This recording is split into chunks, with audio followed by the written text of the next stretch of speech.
The city never stopped moving. The streets were filled with the endless shuffle of feet, the honking of taxis, the murmur of conversations that blended into an unbroken hum of indifference. People passed by one another like shadows, avoiding eye contact, lost in their own worlds. And in the middle of it all, Daniel Carter collapsed. It wasn't dramatic. It wasn't a scene from a movie where people gasped and rushed to help. It was quiet, almost unnoticed. One moment, he was walking, his worn boots scraping against the pavement. The next, his knees buckled, his vision blurred, and the cold, unforgiving ground rose up to meet him. He tried to push himself up, but his limbs refused to obey. His chest tightened, his breathing became shallow. He wasn't sure if it was the hunger, the exhaustion, or the weight of years of struggle finally dragging him down. All around him, people kept walking. Hello, Mr. Pictures here, and before we continue with the story, please subscribe to the channel, as it would allow me to continue with these stories. Thank you. Now, back to the story. A businessman in a sharp suit barely spared him a glance before stepping over his outstretched hand. A young couple, too engaged in their conversation, shifted to the side without breaking stride. A woman with a stroller hesitated for a second, then shook her head and kept moving. Daniel lay there, his body trembling from the effort of simply staying conscious, watching dozens of feet pass him by. No one stopped, no one cared. He clenched his jaw, trying to swallow the shame. Once he had been a soldier. Once he had stood strong, proud, unshakable. Now he was just another homeless man on the street, and in the eyes of the world. He was invisible. Then, through the haze of his fading vision, he heard a voice. Strong, firm, commanding. "Hey, are you okay, sir?" The footsteps that followed were different, purposeful. Daniel blinked, his vision clearing just enough to see the dark blue fabric of a Marine Corps dress uniform. The man kneeling beside him was young, but not inexperienced. His posture was rigid, his jaw tight with concern. His eyes weren't filled with pity. They were sharp, assessing. "Can you hear me?" the Marine asked. Daniel tried to speak, but the words wouldn't come. The Marine didn't hesitate. He pulled a bottle of water from his pack, unscrewed the cap, and pressed it into Daniel's shaking hand. "Drink," he said, slowly. Daniel took a sip, his throat dry and raw. The Marine turned his head, scanning the faces of the crowd that had gathered, but had done nothing. His gaze hardened. "You all saw him collapse," he said, his voice edged with quiet disbelief. "And not one of you stopped?" A few people shifted uncomfortably. Others avoided his gaze entirely. The Marine shook his head, muttering under his breath. "Unbelievable." He turned his attention back to Daniel, his voice softening. "Sir, can you tell me your name?" Daniel coughed, then rasped, "Carter." Daniel Carter. The Marine's expression shifted slightly. It was subtle, but Daniel saw it. The way his grip on Daniel's shoulder tightened, the way his jaw locked. "Army?" the Marine asked. Daniel gave a weak nod. "Yeah, a long time ago." The Marine exhaled, then spoke the words that changed everything. "Then you're not alone, sir. I've got you." For the first time in years, someone meant it. And for the first time in years, Daniel felt something other than defeat. He felt seen. The Marine gripped Daniel's arm, steadying him as he struggled to sit up. The exhaustion in his body fought against him, but there was something about the firm, unyielding presence of the man beside him that made him push through the pain.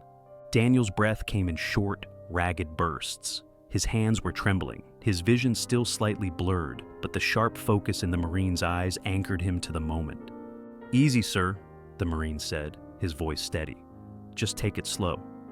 Daniel felt the cool press of a water bottle in his grip again.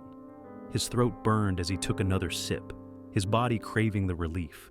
The Marine shifted slightly, his eyes scanning Daniel's face with a kind of precision that came from training and experience. "How long since you've eaten?" Daniel coughed, swallowing against the dryness in his throat. "Dunno, a day, maybe 2. The Marine nodded, his expression hardening just slightly. He turned his head, eyes sweeping over the crowd still lingering around them. Dozens of people had watched Daniel collapse, and yet none of them had stepped in to help. Some were still watching, others had drifted away, muttering to themselves, acting as if nothing had happened. A few people avoided looking at the Marine altogether, as if his presence alone was an accusation. "Unbelievable," the Marine muttered under his breath again, shaking his head. Daniel followed his gaze, his chest tightening at the realization. They saw me fall. They saw me struggle, and they did nothing. Shame curled in his stomach, but before it could take root, the Marine's grip on his arm tightened just slightly, a silent reassurance. "That stops now," the Marine said, his voice firm, certain. He wasn't talking to Daniel, he was talking to them. He pushed himself to his feet, standing tall in his crisp Marine uniform, his posture rigid, exuding a kind of unshakable authority that couldn't be ignored. "You all saw him fall," he said, his voice carrying over the street noise, direct, unwavering. "And none of you stopped, none of you helped." A few people shifted uncomfortably, some looked away. Others opened their mouths as if to argue but thought better of it. One man in a tailored business suit cleared his throat awkwardly. I thought maybe he was just drunk." The Marine's gaze snapped to him, sharp enough to cut. "You thought," he repeated, his tone edged with quiet anger. "Or you assumed?" The man's face flushed red. He muttered something under his breath and walked off, disappearing into the moving crowd. A woman nearby, dressed in expensive athleisure and holding a designer purse, finally spoke up, her voice hesitant. I didn't know what to do." The Marine turned to her, his voice softer but still firm. "You didn't have to know. You just had to care." Silence stretched over the crowd. The Marine let it hang there, let them feel the weight of their inaction. Then he knelt back down, his focus returning to Daniel as if the rest of the world had ceased to exist. "You good to stand, sir?" Daniel hesitated, then nodded. "Think so." The Marine helped him up, one strong hand gripping his forearm, supporting him without making him feel weak. For the first time in a long time, Daniel felt steady. "Do you have somewhere to go?" the Marine asked. Daniel hesitated. The words felt thick in his throat. "No." The Marine's jaw tightened, but his grip remained steady. "You do now." Daniel stared at him, not sure if he had heard correctly. "You're coming with me," the Marine continued, already making the decision. "I'll make some calls. I'll get you help." Daniel swallowed hard. "Why?" The Marine met his gaze, unwavering. "Because we don't leave our own behind." And in that moment, Daniel wasn't invisible anymore. Daniel stood on shaking legs, his weight partially supported by the Marine's firm grip. The world around him still felt distant, the blurring of the city's movement and noise making him feel like an observer rather than a participant. But this Marine, this stranger who had stopped when no one else did, made it clear that Daniel was not alone. The Marine's uniform, pristine and crisp, stood out against the backdrop of indifference. The people around them continued to linger, but now they were watching with something different in their eyes. Guilt, embarrassment, maybe even shame. The Marine turned toward the hesitant woman who had spoken earlier, the one who had said, "I didn't know what to do." "You want to help now?" he asked, his voice sharp but not unkind. She hesitated, gripping the strap of her expensive purse. Yes, she said, swallowing. "What can I do?"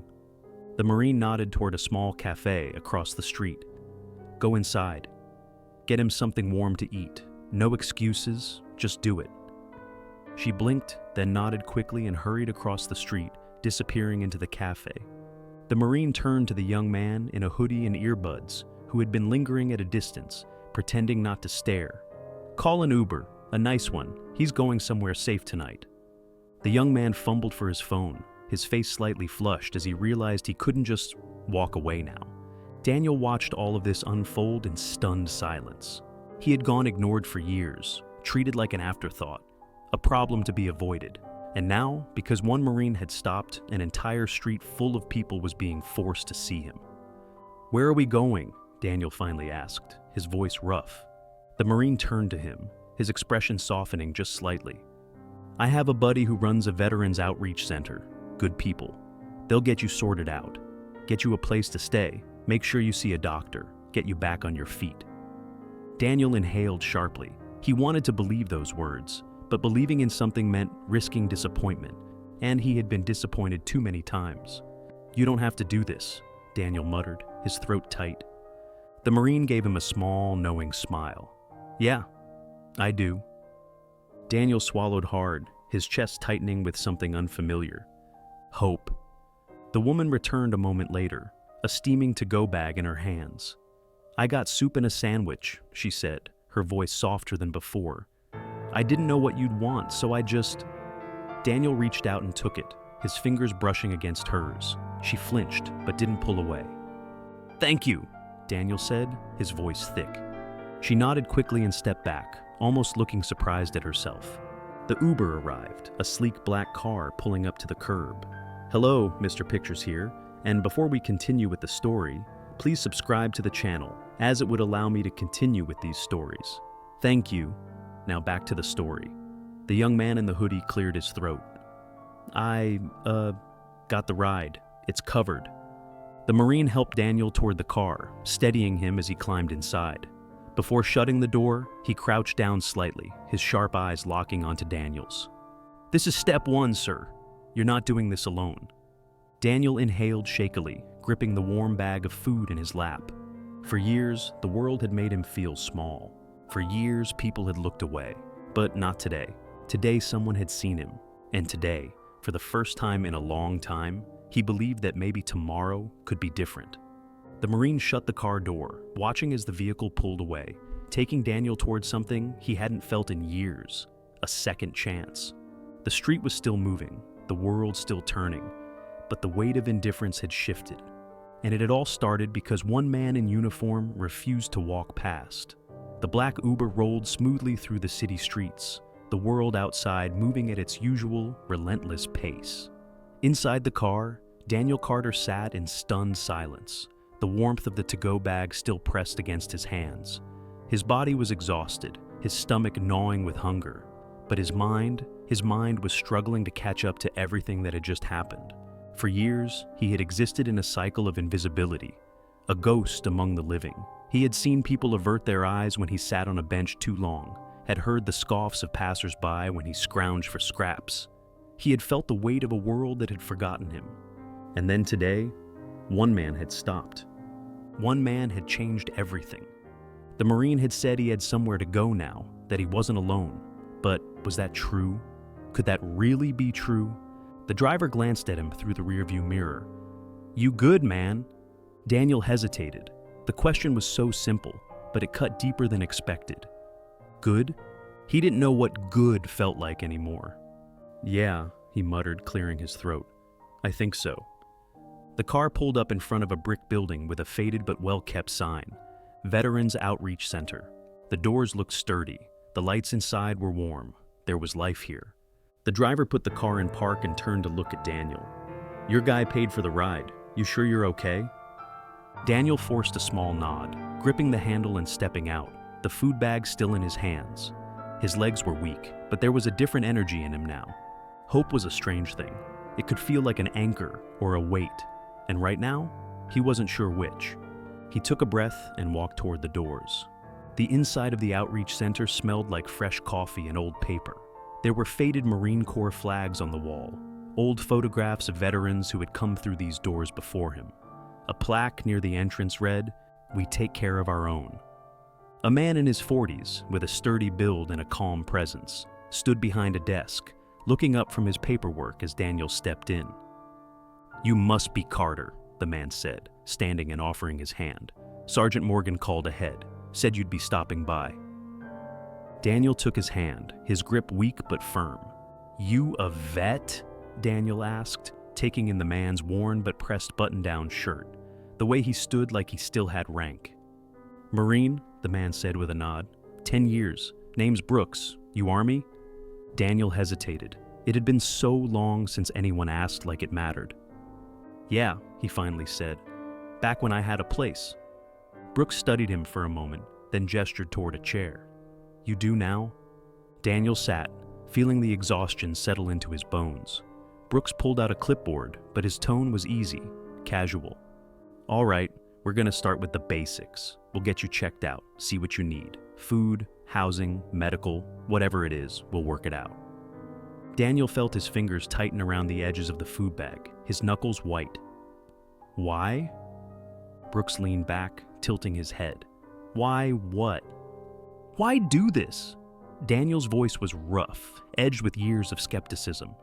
You don't even know me. Brooks didn't flinch. He just nodded, like he'd heard this before. Doesn't matter, Brooks said simply. You served. That's enough. The words hit like a hammer. Daniel closed his eyes for a second, swallowing the lump in his throat. You served. That's enough. When had that stopped being true? When had the world decided that men like him didn't matter anymore? Daniel exhaled slowly. He looked around the room, at the old photos of soldiers, at the framed letters from vets who had come through here and found their way back. It was real. This wasn't a handout. This was a lifeline. And for the first time in longer than he could remember, he reached for it. You hungry? Brooks asked, nodding at the bag in Daniel's hands. Daniel chuckled, shaking his head. Starving? Brooks grinned. Then let's start with that.